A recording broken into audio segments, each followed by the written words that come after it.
오늘 함께 볼 말씀은 빌립보서 1장 27절에서 30절까지의 말씀입니다. 27절부터 29절까지 한 절씩 교독하시고 마지막 절은 함께 읽도록 하겠습니다. 오직 너희는 그리스도의 복음에 합당하게 생활하라. 이는 내가 너희에게 가보나 떠나 있으나 너희가 한 마음으로 서서 한 뜻으로 복음의 신앙을 위하여 협력하게 하는 것과 무슨 일에든지 대적하는 자들 때문에 두려워하지 아니하는 이 일을 듣고자 함이라.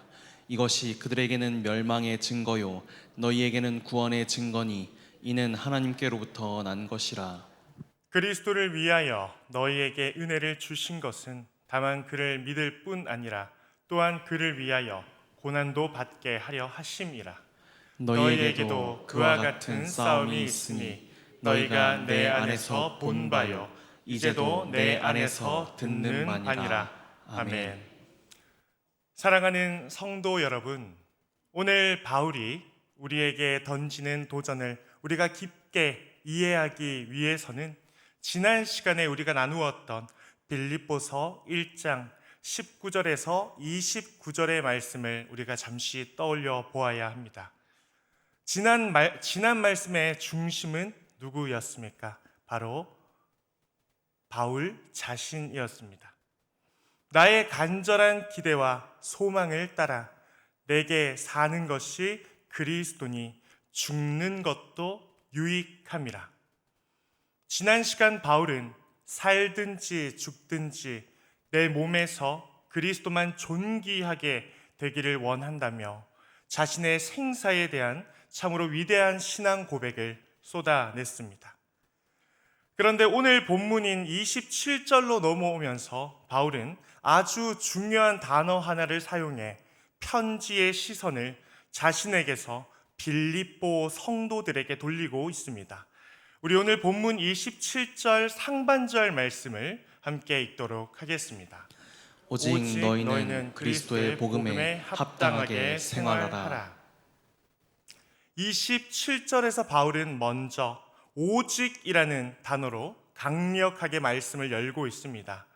이 말의 뜻은 이런 뜻입니다. 사랑하는 성도들아, 내가 살아서 너희에게 가든 아니면 이 로마 감옥에서 황제의 칼에 목이 잘리든 내 안위는 이제 중요하지 않다. 내 걱정은 이제 그만 내려놓아라. 이제부터 진짜 중요한 것은 너희가 절대 타협할 수 없는 오직 한 가지가 있는데 그것은 바로 너희의 삶이다라고 바울은 말하고 있습니다. 그렇다면 바울은 도대체 왜 언제 사형장으로 끌려갈지 모르는 그 절박한 그 감옥 안에서도 자신의 목숨보다 빌립보 성도들의 삶을 이토록 애타게 걱정하고 있는 것일까요? 그것은 세상과 타협하지 않고 복음대로 살아가려는 성도들에게 지금 피할 수 없는 극심한 핍박이 찾아왔기 때문입니다. 당시 빌립보라는 도시는 로마 황제가 퇴역 군인들에게 하사한 아주 특별한 로마의 식민지였습니다. 그리고 그곳에 사는 빌립보 사람들은 세금을 면제받고 로마의 법을 따르며 자신들이 로마 시민이라는 그러한 사실에, 그러한 자부심에 또한 교만의 마음을 품고 그들은 살아갔습니다.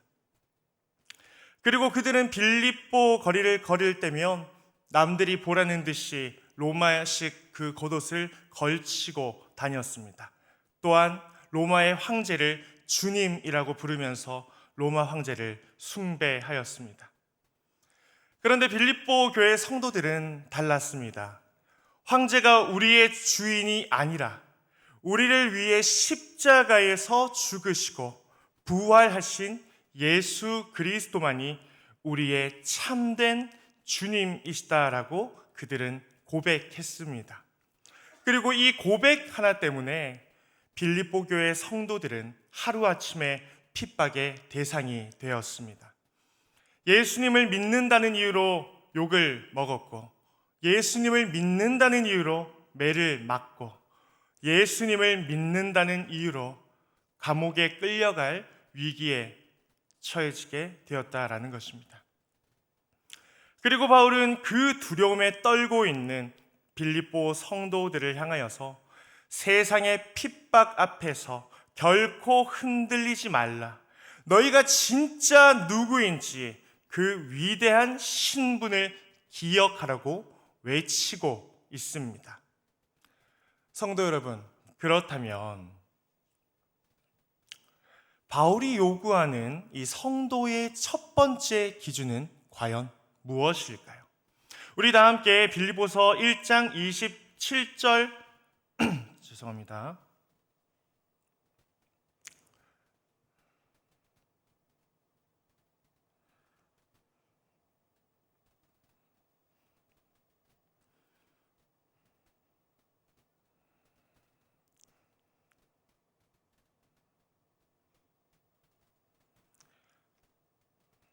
우리 다시 한번 빌립보서 1장 27절 말씀 다시 한번 읽어보도록 하겠습니다. 이는 내가 너희에게 가보나 떠나 있으나 너희가 한 마음으로 서서 한 뜻으로 복음의 신앙을 위하여 협력하는 것과 바울은 빌립보서 1장 27절 말씀을 통하여서 생활하라고 말하고 있습니다. 이 생활하라고 번역된 이 단어는 단순히 아침에 일어나서 밥을 먹고 직장에 가고 잠을 자는 일상적인 우리의 라이프 스타일을 뜻하는 것이 아닙니다. 이 단어 속에는 내가 속한 국가의 시민으로서 그 신분과 격에 맞게 살아내라는 그러한 뜻에 담겨 있습니다. 성도 여러분, 당시 이 빌립보 사람들은 저마다 그 썩어질 로마 시민권의 목을 메고 그것을 자랑하면서 살아갔습니다. 그러나 바울은 빌립보 교회 성도들 향하여서 이렇게 외칩니다. 빌립보 성도들아, 너희가 저 세상 사람들처럼 썩어질 것에 목숨을 걸고 살아갈 것이냐? 아니다. 너희의 진짜 시민권은 영원한 하늘나라에 있다. 그러니 세상의 방식대로 살지 말고 예수 그리스도의 천국 시민답게 그 거룩한 품격을 지키며 살아가라고 바울은 외치고 있습니다.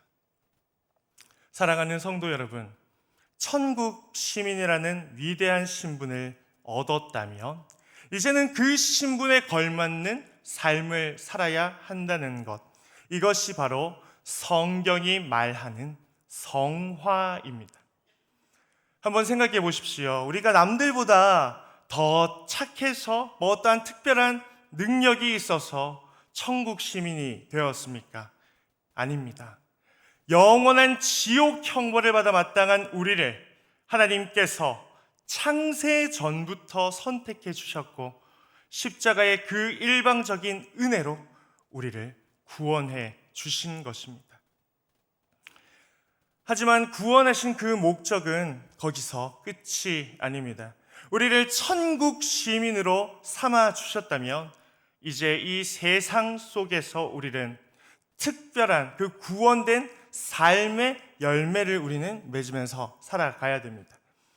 세상 사람들이 거짓과 타협하여 쉽게 어떤 이익을 얻을 때 성도는 하늘나라의 법을 따르기 위해 기꺼이 정직한 손해를 감수하는 것, 가정에서 내 혈기를 부리고 싶을 때 십자가를 생각하며 한 번 더 참아내는 것, 다툼이 있었을 때 용서의 손길을 먼저 내는 것, 이것이 천국 시민의 품격일 것입니다. 그렇다면 이 복음에 합당한 삶의 그 구체적인 모습은 무엇일까요? 우리가 기도원에 들어가서 혼자 금식하는 것, 그리고 우리가 성경만 읽는 것입니까? 물론 그것도 너무나 귀하고 중요합니다. 하지만 그것이 전부가 아닙니다. 우리 27절 하반절 말씀을 다 함께 읽어보도록 하겠습니다. 이는 내가 너희에게 가보나 떠나 있으나 너희가 한 마음으로 서서 한 뜻으로 복음의 신앙을 위하여 협력하는 것과. 여기서 협력한다는 말은 본래 치열한 경기장에서 선수들이 목숨을 걸고 한 팀으로 싸우는 모습을 뜻한다고 합니다. 당시 로마 시민이었던 빌립보 사람들에게 이 목숨 건 연합을 가장 잘 보여주는 눈앞에 시각적인 예시가 한 가지 있습니다. 바로 로마 군인들의 방패 전술입니다. 적의 화살이 비처럼 쏟아질 때 군인들이 자신의 사방을 커다란 방패로 빈틈없이 연결하여 거대한 성벽을 만듭니다. 나 혼자 살겠다고 방패를 내리면 다른 동료가 죽을 수도 있지만 방패를 맞대고 어깨를 걸면 결코 뚫리지 않습니다. 교회 안에서도 마찬가지입니다. 신앙생활은 나 혼자 거룩해지는 것으로 완성되지 않습니다.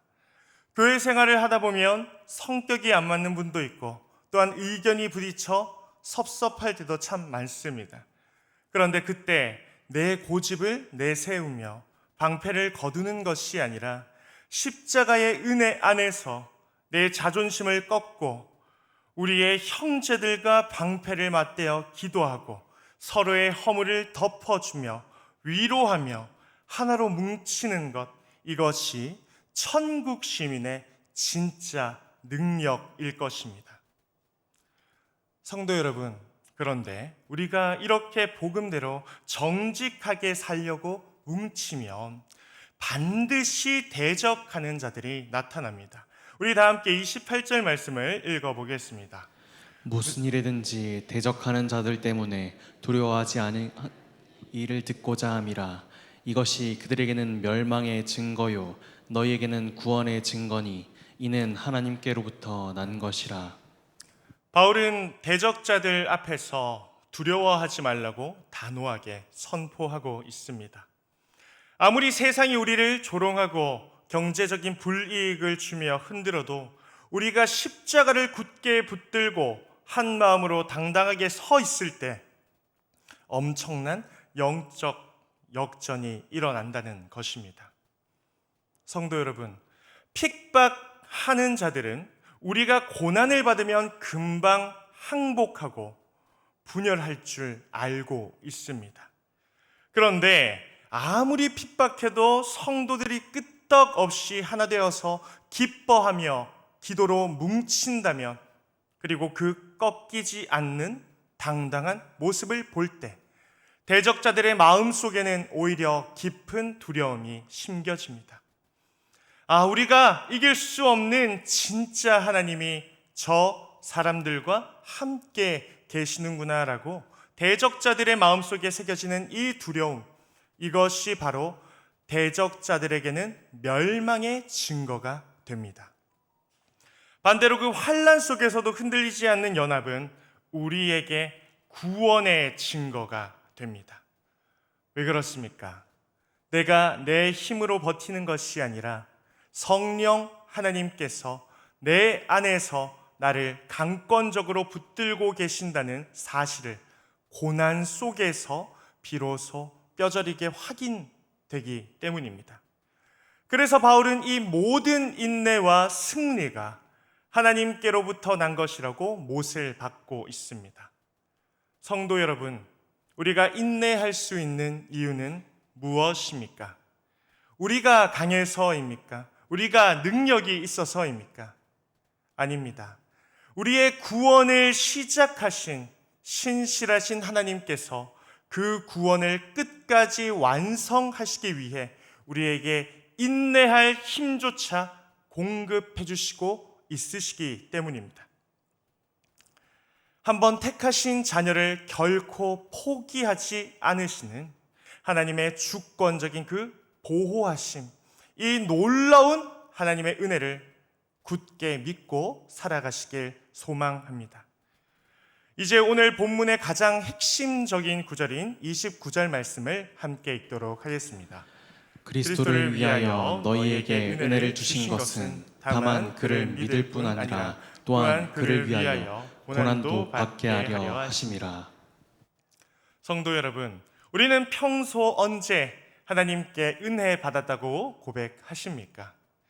솔직히 말해서 꽉 막혔던 문제가 해결되고 질병이 깨끗하게 낫고 자녀가 좋은 대학과 직장에 취직했을 때 우리는 하나님이 나에게 큰 은혜를 주셨습니다라고 간증을 하기도 합니다. 다시 말해 눈에 보이는 상황과 환경이 좋아져야만 은혜라고 생각하는 경향이 우리에게 있습니다. 그런데 바울의 위대한 고백을 보십시오. 하나님께서 너희에게 은혜를 주신 것은 너희가 예수 믿고 편안하게 살게 하려는 것만이 아니라 예수 그리스도를 위하여 고난도 받게 하려는 것이다. 바울은 지금 억울한 고난과 핍박조차도 하나님이 너희에게 주신 아주 특별하고 영광스러운 은혜의 선물이라고 선포하고 있습니다. 사람들은 고난이 오면 어떤 생각을 합니까? 내가 뭘 잘못해서 벌을 받나? 또는 운이 없어서 이런 일이 생겼나라고 참으로 많은 생각을 합니다. 그러나 하나님의 자녀인 우리는 다릅니다. 이 땅에 참새 한 마리도 하나님의 허락 없이는 결코 땅에 떨어지지 않습니다. 하물며 우리를 너무나 사랑하시는 하나님 아버지께서 독생자 예수의 핏값으로 사신 그토록 귀한 우리 모두에게 어떤 고난을 허락하셨다면 거기에는 반드시 우리를 가장 아름답게 빚어내시려는 선하고 완전한 뜻이 담겨 있습니다. 성도 여러분, 고난이라는 것은 우리 영혼 속에 덕지덕지 붙어 있는 세상의 찌꺼기들과 교만을 불태우는 거룩한 용광로입니다. 그리고 이러한 고난의 풀무불을 통과하면서 비로소 우리는 내 힘으로 살 수 없음을 깨닫고 십자가 앞에 납작 엎드리게 됩니다. 다시 말해 썩어질 세상에 두었던 소망의 줄을 끊어내고 오직 영원한 천국만을 바라보게 된다는 것입니다. 그러므로 성도 여러분, 고난은 저주가 아니라 우리를 가장 순결하고 거룩한 성도로 만들어내시는 하나님의 가장 강력한 은혜의 통로인 줄 믿으시길 바랍니다. 마지막 30절 말씀을 다 함께 읽도록 하겠습니다. 너희에게도 그와 같은 싸움이 있으니 너희가 내 안에서 본 바요 이제도 내 안에서 듣는 바니라. 바울은 고난 속에서 두려워하는 빌립보 성도들을 향해 너희가 겪는 그 싸움은 결코 이상한 일이 아니다라고 따뜻하게 격려하고 있습니다.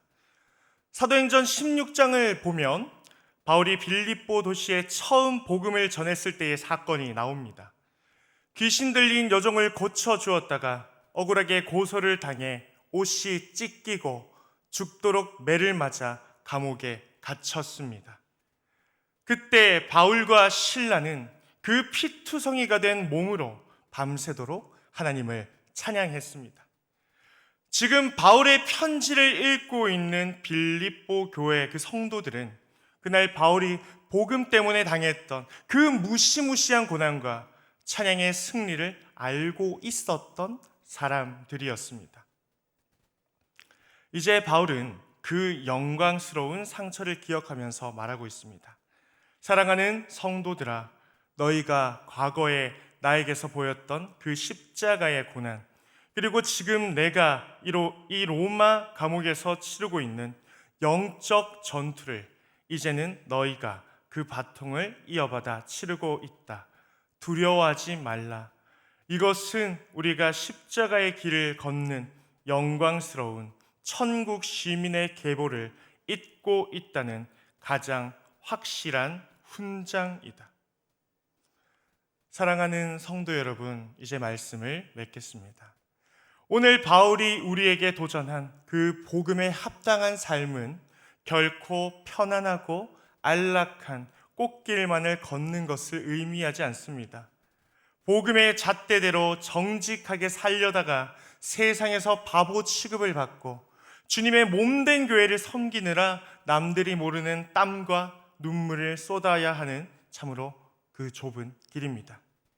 이 밤에 수요 예배에 피곤한 몸을 이끌고 나오신 성도님들 가운데 혹시 우리가 다 헤아리지 못하는 삶의 무거운 짐과 억울한 고난 앞에서 남몰래 눈물 흘리며 탄식하는 분이 계십니까?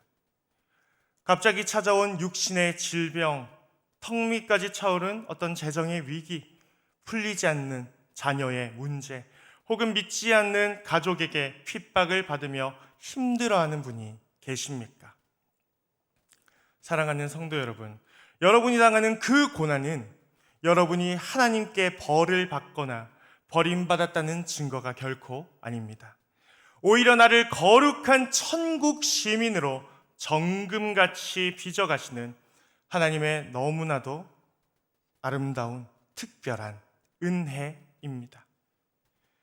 우리를 택하시고 구원하신 신실하신 하나님께서는 여러분이 그 캄캄한 고난의 터널을 넉넉히 통과하고도 남을 수 있도록 하늘의 위로와 새 힘을 우리에게 반드시 부어주실 것입니다. 성도 여러분, 세상의 위기 앞에 선 우리 교회를 지켜낼 수 있는 힘은 넉넉한 재정이나 화려한 프로그램에 있지 않습니다. 십자가 앞에서 내 자존심을 온전히 부서뜨리고 위기 앞에서 서로의 기도의 방패를 굳게 맞대어 연합하는 모습에 있습니다. 내가 옳다는 그러한 고집을 내려놓고 상처받고 아파하는 형제, 자매에게 내가 먼저 다가가 손을 내밀어 한마음이 되는 것, 그것이 진짜 천국 시민의 모습일 것입니다. 성도 여러분, 오늘 이 자리에서 나에게 주어진 십자가의 고난을 피하거나 원망하지 않고 넉넉히 짊어지기로 결단하시기를 바랍니다. 하나님, 나를 눈물 흘리게 하는 이 고난조차도 나를 성도답게 빚어가시는 위대한 은혜인 줄 믿습니다라고 고백하며 나아가시길 소망합니다. 또한 우리 교회가 세상의 그 어떤 핍박과 환난 앞에서도 한 마음과 한 뜻으로 굳게 뭉쳐 기도의 방패를 맞대기를 원합니다. 그리하여 마침내 영적 전투에서 승리하는 영광스러운 천국 시민들이 되시기를 주 예수 그리스도 이름으로 간절히 소망합니다.